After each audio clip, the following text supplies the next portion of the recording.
Hi everyone and welcome back to the Startup Series, episode 10. I'm so excited to bring my next guest, Lana Wilman, who owns an agency called Aphrodite. I'm going to hand over to give a quick intro and explain what Aphrodite does. Hello, I am Lana Wilman. I launched Aphrodite in September of 2020. I had been working a few different jobs here and there, and I never really found exactly what I wanted to do. I think both of my parents have their own businesses, and literally ever since I was like left school, they were like, "You need to do your own thing because you're not very good at following instructions." And I think it took me a while to figure out what that was going to be. I had a few different ideas, and I just wanted to make sure that whatever I actually did was something that I was passionate about and that could see doing long term. I worked a few jobs through COVID at similar companies or agencies, and I think I definitely saw some issues, and I saw ways in working that I would probably do differently. And I one day was just like, why don't I just try this? I had somewhat of a social media presence and knew of people, and I think that really helped because I was able to sign people quite early on. But anyway, we'll get into that. So yeah, I launched September of 2020. I worked a full-time job alongside that because I was not ready to just give everything up and like hope for the best. And then 2021 January time, I was able to quit the other job and do this full time, and it's kind of snowballed into what it is today, which is amazing. I'm so grateful. I work with some amazing creators, and I manage them. Obviously, it's just a social media talent management agency, so yeah. Oh, I love that. That's really interesting. You are the first person I've met that's kind of created their own business as well as working a full-time job.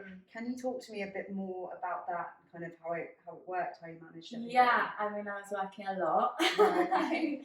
I lived in Manchester at the time with my boyfriend, and we had moved into this amazing flat, and like obviously with an amazing flat comes a rent that you have to upkeep, and I just knew that with Aphrodite I couldn't afford to pay my rent and my half of the bills and everything, and I'm so conscious about making, like, he was like, just, I can cover you for a few months, and that's just not something that I can do. Like, I was just like, no, it's fine. And so yeah, I worked a full-time job. I was quite lucky that the job that I had was kind of flexible. And so I would do here and there, and I would do Aphrodite. I'm an early morning girl anyway. I'm up at like 6 most mornings. That's so good. Yeah, so I would get work done, and then I would do my job, and at lunch I would work Aphrodite, and then after work I'd work Aphrodite, and I had a few creators that were US based anyway. Right. Okay. So it kind of worked out. It wasn't that I wasn't able to respond to them because I would finish my job and then I would start Aphrodite in the evening when they were waking up. So yeah, it was a crazy few months, and then I moved into doing it full time in January of 2021. That's incredible. But you did this through COVID then. I'm trying to think, that was... Yeah, it was, we were still, I think we were like coming out of it. I think you could go to restaurants, but you had to like sit far away, and I think it was 6, I think. Yeah, you could drink, but only if you had food. So it was still very much. To be honest, I think if I hadn't moved to Manchester, I don't know if I would have launched Aphrodite. I moved with my boyfriend, who was setting up an office in Manchester, and I reluctantly moved. I loved him and I wanted to live with him, but I had my whole family, my whole life, all of my friends down south. I kind of was jumping between jobs at the time, so there was nothing really keeping me here from a work perspective, and we were in lockdown anyway, so I was like, well, I'm not going to be seeing my friends, I'm not going to be seeing my family, so why don't I just move with him? And it was quite a hard time for me. I think I'm such a social person. I'm definitely someone that likes to be here, there, everywhere, seeing my friends, seeing my family and I are so close, and so to be moved away in lockdown, we couldn't leave the house, it was hard, and so I think it kind of pushed me to really think about, what do I want to do? Where do I see my life? And I don't know if I hadn't have moved and we hadn't have been in a lockdown, if I would be here today doing this, which is kind of a crazy way to think. I hope that I would, but I just think that it's sometimes so easy to get distracted by going out, and you're here and you're there, and then you just kind of have your weekends, and then you just go back to that 9 to 5 job you don't really enjoy, but you get by because you're like, well, I'll see my friends after work, or I'll see my friends on my lunch break, or I'll go out at the weekend. Whereas I was just working a job that I didn't like, and then at the weekends I was indoors, and so I was like, I need to get out of this. Like I can't do this forever. Really interesting, because there's lots of people out there who, it's just going back to, starting Aphrodite, and you said you had you have a social media presence. Yeah, kind of. I feel like I grew up when Instagram, like I remember being like 13 and Instagram became a thing, and it was all like the Valencia filters and like posting every single meal you ever ate on social media, and like that was what it was. And all of my friends were on it, and we were just like, I've archived everything now, like there's no trace of it now. But I used it constantly, and I was before, and I was really doing it as a job, and I really loved it, and I still do. I love posting my outfits. I love doing this and that, because I did have that presence, and I had people that I followed, like some of the creators that I managed. Still to this day, I just like jammed on a whim and was like, hey, I'm launching this agency, like, do you want to have a chat? Like, I didn't have any clue. I was just hoping for the best, and I mean, thank God, some were like, yeah, sure, I'll go on a call. And I don't think that if I didn't already have that kind of mutual following, and we'd comment on each other's photos, like if they would have ever taken that call. Because I don't think if someone DM'd me and was like, hey, I'm thinking of launching an agency, like I had no examples of anything that I'd done. It was just very much like, do you want to just chat with me and see? And I think, thank God. I love that. And it's your own credentials that got you to that point. So right now, what's Aphrodite doing? How big is your agency? So we have 8 or 9 creators. I'm very keen to keep it super boutique and small. And I have such a personal relationship with all of my creators. Like I literally adore them. And like I'm the biggest fans of them as well. I'm quite fussy about who I sign, and I get some amazing people contact, and I just am always very keen to only sign people that I think that I have the work for, and that I can help them, because I don't want to just sign people and then hope for the best. And 2, like I want to be a genuine fan of their content, because I think I have that personal relationship, and I'm also a huge fan of what they do, and so I'm like rooting for them so much. Like whenever anyone like get something that I'm like, I know they wanted this, or like a fashion week show or a deal or anything like that, like I feel like I'm just as happy as they are. So yeah, it's great. We work mainly in the like fashion and lifestyle realm of things, which is fun, and it's something that I like, and it's good. So yeah. I love that so much. We just had Fashion Week. How was that? Oh my! I mean, it's still going. We have one of my classes in Paris at the moment. Yeah, it's a long, long time. Like, because we go from Copenhagen all the way through to Paris, which is over a month, I think. Oh my goodness! Yeah, in term, it's our busiest time as an agency, because everyone wants. Not everyone. I think I have some that are very much like, I want to be at every event, I want to be at the shows, I want to be here, I want to be there, whereas I have some creators that just don't do it at all. And I think it's complete personal preference. It's so intense. It's such a crazy time, and I appreciate and understand people that don't want to do it. But then I have some of my girls are like die-hard Fashion Week lovers, and we'll do them all. We have in September, I think a few of mine are planning on doing all 5, which is so whoa. Oh my goodness. I know, one of mine told me the other day she was doing all 5 things, and I was like, oh God, that's it's so good. And I think that they come away feeling so inspired. I think when you are an influencer and you work from home, you're just by yourself all day, and you're kind of relying on being on your phone, being on your laptop to like find sources of inspiration. And I think a lot of my creators are so inspired by fashion and so inspired what they see on the runway, so they come away from Fashion Week being like, okay, like literally all of them that went, I had calls with them when they got home, and they're like, I'm ready to get back into content, and like I've seen this and I've seen that, and I want to take inspiration from this and that. So it's so beneficial. Oh my gosh, I love that. We're kind of pivoting slightly and getting more into you running the business. Are you a solo founder? I am. Wow. Okay. So talk to me about that. I don't think that I work with anyone. No, that's not true. I have seen examples of people that work like as solo founders or co-founders, and I think that I have seen the pros and cons of both. I think sometimes I'm like, oh my God, I wish that I had someone to like just have that mutual understanding of like how much you go through running a business. Like I think it's so hard to comprehend. And if anyone would have told me a few years ago before I was doing it, I'd been like, oh, it can't be that bad. But it's intense, and there are so many emotions that go through it. And so I think sometimes I think, oh, if there was someone else that was as passionate about this as I am, it would be good. But I just think you're not always going to agree on things, and I think there are sometimes like tricky conversations to be had, or like, I don't know, ways in which you want to move the business forward. And I think even things like hiring staff, I am reluctant to do because I have such a personal relationship with my creators. Yeah. And I think unless I was bringing someone on that I felt had a skill set that I have no idea in, or I really just can't do it anymore. But my mum is my accountant. They love that. The heavens. I don't know what I would do without her. She's just so good. I just trust her with everything. I'm like, here's all the money stuff. Like, here's my tax. Like, please just tell me what you need from me and just do it. And like, she's my mum, so she's not going to run away with my money or like try and ruin my business.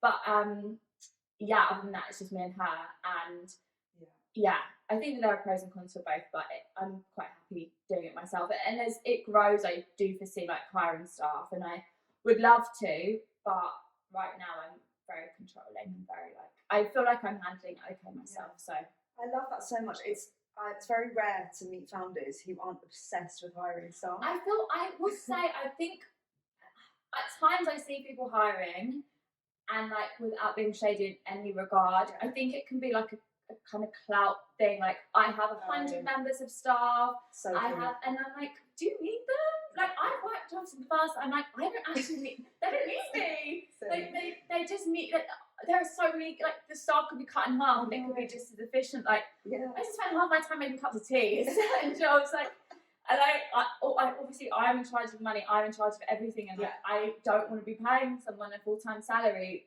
to be doing a few days' work. So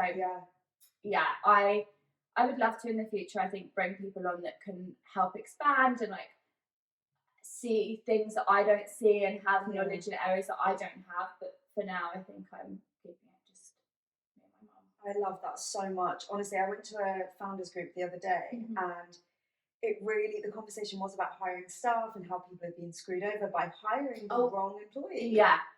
Oh my gosh. It's crazy. I know a lady who works, I'm going to be like careful about how I say this, so I don't, in the fashion industry, and she is has started up, which is actually doing amazing right now. Like, I love to see them grow. And there's 2 of them, and she was just saying to me like the issues that she has with hiring staff, and like just like, I don't know, just horror stories. And I'm like, I don't want this. I don't want to deal with this. Like, I think it's hard. I think it's also hard because when it's your business, it's your baby, no one's going to have the appreciation, and that is fine. I definitely did not have the passion when I worked at other 9-to-5 jobs that I have right now.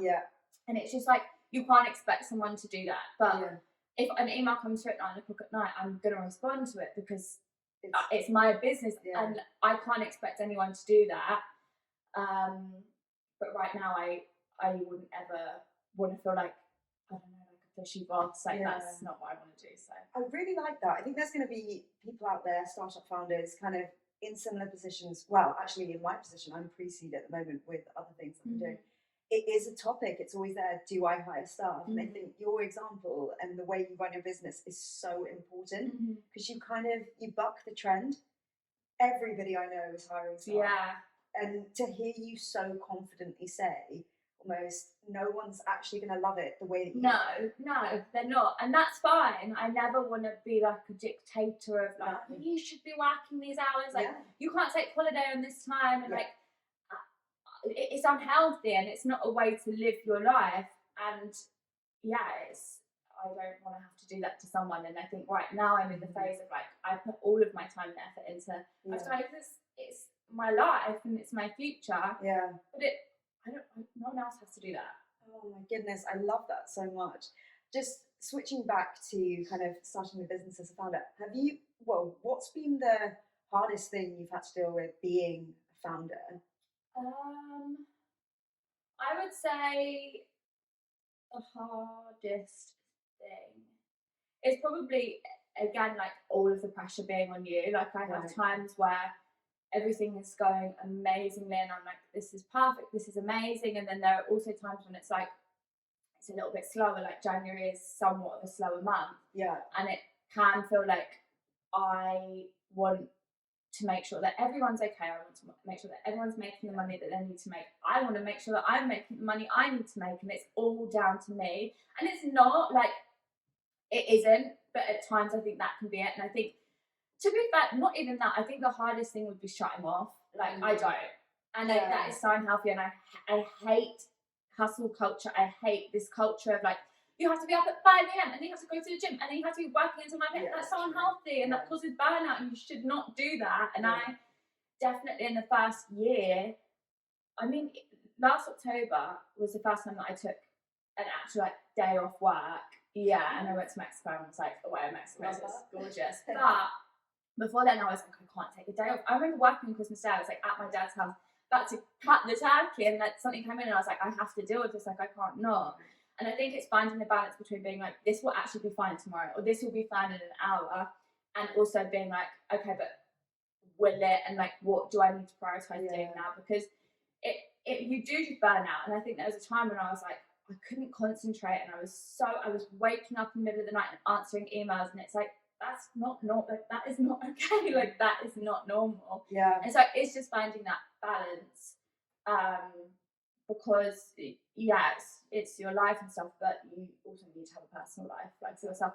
And I don't know, what are you working for? Well, this is true. I mean, but there's like, so I think I mentioned before the podcast, I used to work in boxing as a sports agent. But the hardest thing for me was the anxiety when you're negotiating a deal for your client. The anxiety of it not going through. I really struggled with that. Yeah. Do you ever experience that? Yeah. I think that we're quite firm on our rates as an agency, and I think that there are some out there that maybe have lower rates because they just want everything to go through and it's just been easy. You don't have to negotiate. It's just, here's the rate, the brand accepts it, and then you move on and get another one. Whereas I think like my creators are so talented and they're so creative and they're so like, there is so much time, effort, thought that goes into it. I think people look at influencers and think they just put their phone up and like sing or dance or put some clothes on. Like, it's not. There is so much more that goes into it than that. And I think in this industry can be, they think that you're weak necessarily, or that they think that maybe they can get a little bit more out of you, when in reality it's like, no, like, I will negotiate till the end. That's so interesting. I always assumed that with this kind of industry there were more women coming through. I thought there'd be more or less of that. Less thinking that, it's... Yeah, I think that there definitely is. I think in any industry there's always going to be that feeling of it. And I think I will say I've had times where I've been on a call and someone had like, it was shocking that this is even said, that, oh, you're so young, why do you run a business? And I look younger than I am, and I maybe don't always have makeup on or whatever, and I've had times where I'd be like, what, how long have you been doing it for? And it's like, that's so inappropriate. I'm sat here with you now because you want to take a call with me about working with someone that I manage, and you're telling me that I look too young to be having this call. I'm so glad you brought this up, because this is the one thing that really pisses me off. They don't take, I don't know, they look at us and they think it's age first. It's ridiculous. It's like, how can you think that I don't know as much as someone else? I might know a lot more because we've grown up in it. I've spent my whole teenage years scrolling, like watching YouTubers, like being on Instagram. Like, it's crazy. And yeah, it's an age. I think maybe more so it's age than gender, because as you said, there are definitely more women that work in this industry. So yeah, it's very scary. That's the other thing. So glad you brought this up, because it is the biggest factor sometimes with certain things and running a business. They see a younger woman, a solo founder, and they almost think, well, what do you know? Yeah. Well, actually, probably more than you. Yeah. And even like, I've had people that I manage say that so-and-so has said, oh, well, she's only this age, and like, should she, like, and we still work together 2 years on. So I don't think my age is necessarily that much of a problem. And like, I don't see it as a problem, so why do you? And if you don't get the results, that's fine, but you probably will. So, well, this is it. It's like, okay, you have all these reservations about me, but let me show you what I can do. Because I feel like a lot of people make decisions based on, like you said, people's age or what they've done in the past, or just, it's so frustrating. It's like, well, actually, like you said, we grew up on this. We know it better than anybody else. Gosh, no, it's amazing. It's so nice having you here because you're so confident about what you do. You literally seem so sure in yourself. Yeah, I like it's half confidence. You have to be. You really have to be. And I think that because I haven't been doing it for a super long amount of time, and like I am young. I'm not even young. I feel like I'm anyway. You have to be, and I think if you're not, then it shows through. And sometimes you have to put on a little bit of bravado. But like I know that, I'm pretty good at what I do. So exactly. And before you went into this and before you started Aphrodite, what were you doing before? I worked as a PA. Also, I left school to take you right back. I left school at 16 and I didn't go to college or university or anything like that. Like I was quite naughty and I was not the best. And my mum was like, I'm just going to put you in an apprenticeship with the job that she worked in at the time. She was like, I can just watch over you and make sure that you're not making crazy decisions and that you're working. So I was making money. And I was 15 or 16 and I was working with like 40-year-old men.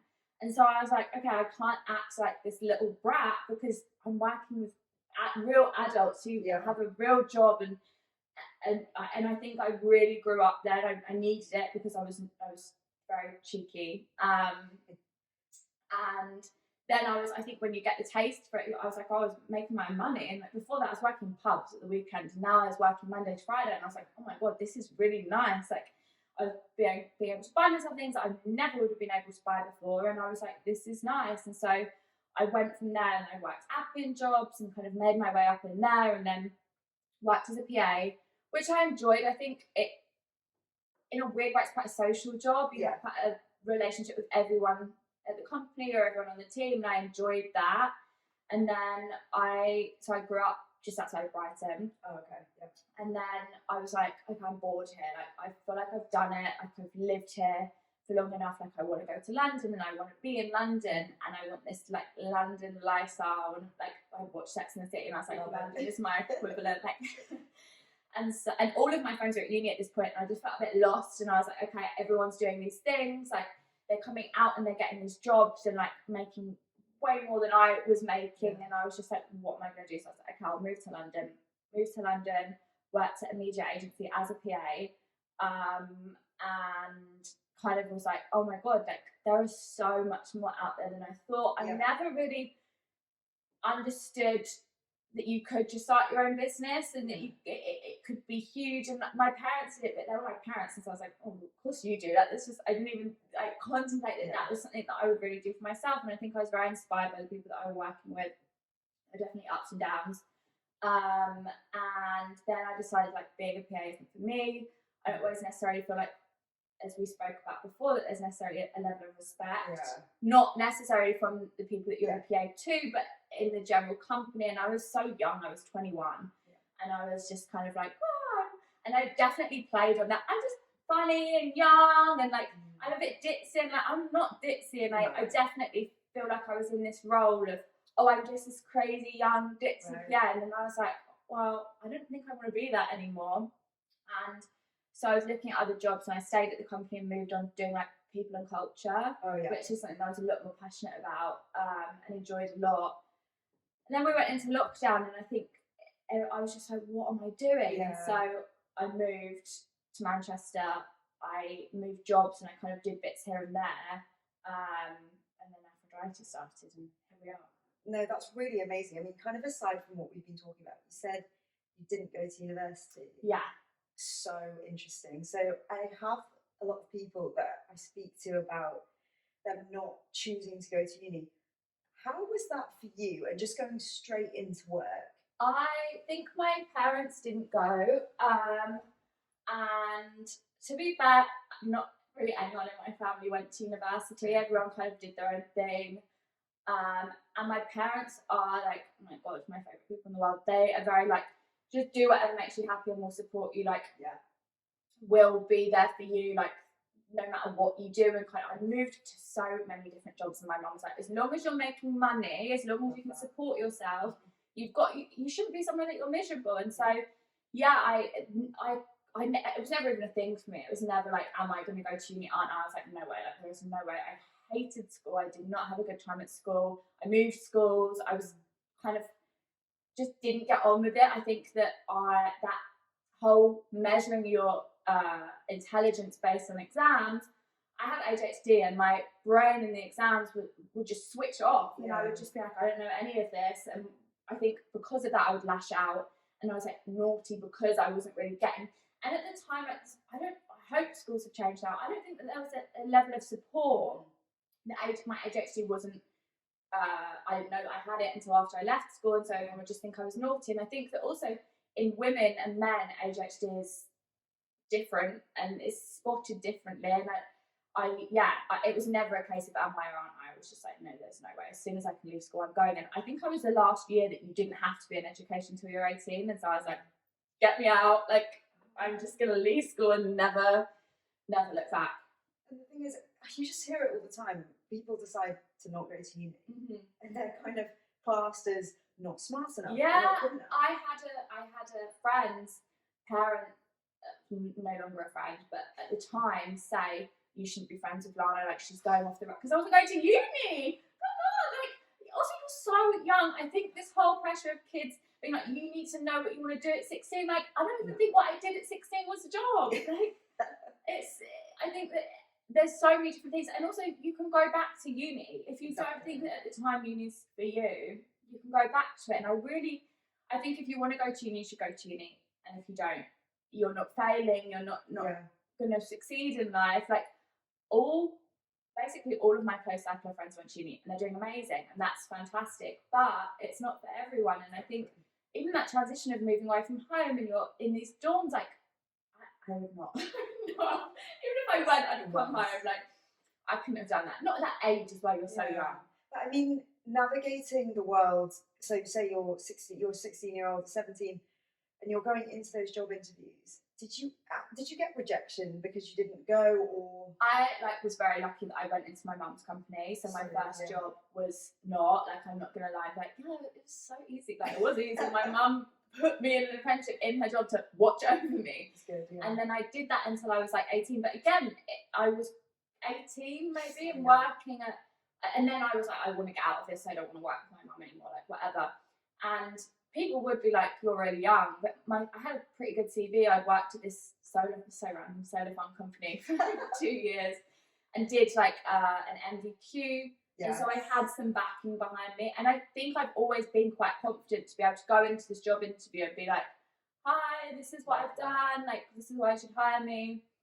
So I can't lie, like, it was so hard, like, it wasn't. Yeah, well, thank goodness that you're transparent. The amount of people I see that actually have had it easier, but like, I think there's this weird thing at the moment with, like, you have to struggle, and like, I think everyone struggles in some way, but you don't have to have struggled in every way. And it's like, it's strange. It's always, I know, it's one of those topics where we could talk about that for ages, but no, it's really been great having you on, because you're so confident. Like, I think it's like, regardless, I know we talked about it, the age and stuff, I just think people should look at us as people and what we can do.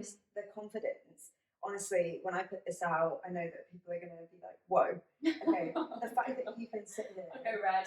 No, it's epic for me as well, because I think I'm someone that will walk into rooms and be really confident, but it's the way that you just innately feel it it's so genuine. Sure. So, no, it's been so great having you on, and this is Lana Wilman from Aphrodite Agency. I will link all of your socials and website in the bio. Amazing. Perfect. Brilliant. Thank you so much. It was so lovely speaking with you.